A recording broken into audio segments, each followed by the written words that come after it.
আমার মতে অনেকেই হাই ফ্লায়ার বার্ডের যে ডেফিনেশন এটা অনেকেই জানে না। হ্যালো এভরিওয়ান, আজকে টেডি বিষয়ে কিছু কথা বলবো। আপনারা যেই 128, 150 number, 10 number, 12 number, Hasina teddy, জনসিরা টেডি, এই যে বার্ডগুলোর নামকরণ করা হয়েছে, হ্যাঁ, নাসল কিন্তু একটাই, মানে ঘোড়া, সেটা হচ্ছে ট্যাডি। আবার ট্যাডিও কিন্তু ক্রস করে তৈরি করানো হয়েছে একটা পিওর পোক্তা ব্রিড, যেটা থেকে শুধুমাত্র ট্যাডি কবুতরই বের হয়। মানে সে যেই নামকরণ হয়েছে এবং যেই নাসল, সেই নাসলের ব্রিডই বের হয়। এখনকার সময়ে এই ট্যাডি যেই নাসল, মানে একটা ব্রিড, এটাকে অ্যাকচুয়ালি একটা ব্রিড এখন বলা যায়।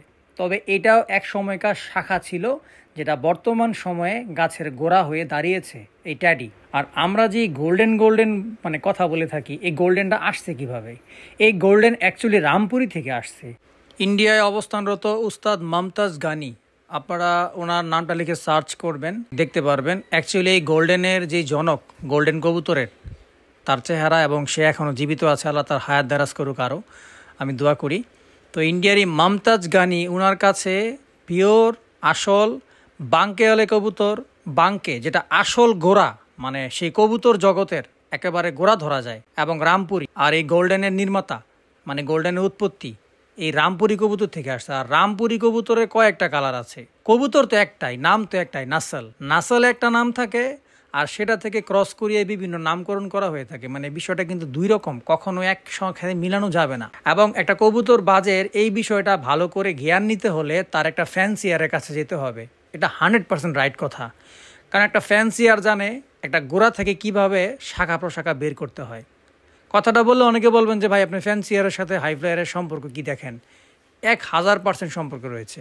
1% না, 1000% সম্পর্ক রয়েছে। একটা নতুন নাসল তৈরি করা, নামকরণ করা, এবং এই নাসলের গোড়া কে ছিল, কিভাবে কালার ডেভেলপ করতে হয়, কিভাবে কালার মিউটেশন করে অন্য একটা নতুন কালারের উৎপত্তি ঘটে, কিভাবে সোজা মুখের কবুতরকে পাঁচ মুখে আনতে হয়।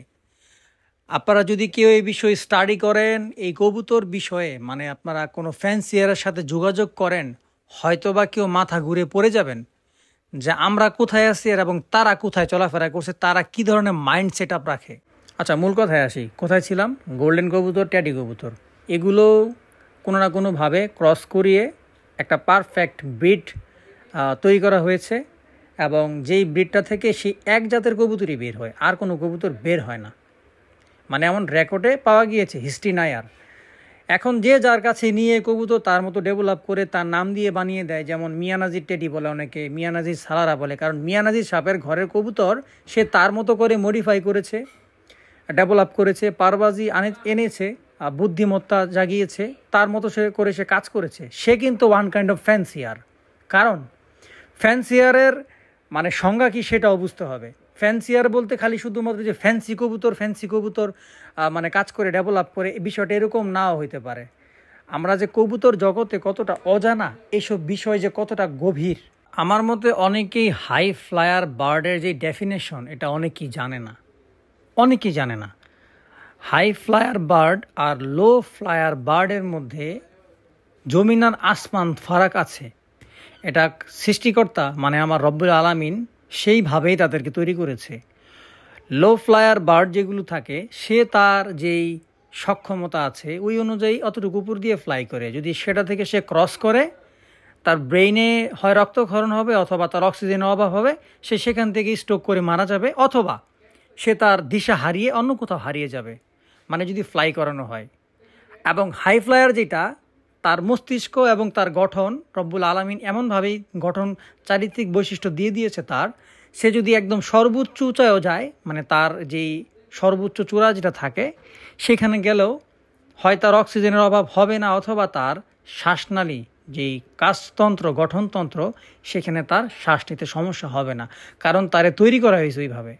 হাই ফ্লায়ার বার্ডের সিনা চওড়া থাকে, বুকটা একটু টান টান থাকে, আর পাখের কিছু বিষয় রয়েছে, পাখা। তারা যখন পাখা মেলে আকাশের সর্বোচ্চ চূড়ায় যায়, তাদেরকে ভেসে থাকার জন্য তাদের কিছু স্পেশাল পাখা সাহায্য করে। আর লো ফ্লায়ার বার্ড যেগুলো, তারা ওই পাখা সাহায্য নিলেও কোনো লাভ হয় না, তাদের পাখা বেশিরভাগই ভারী থাকে, ওয়েট থাকে, তাদেরকে নিচে অবতরণ করে নিয়ে আসে।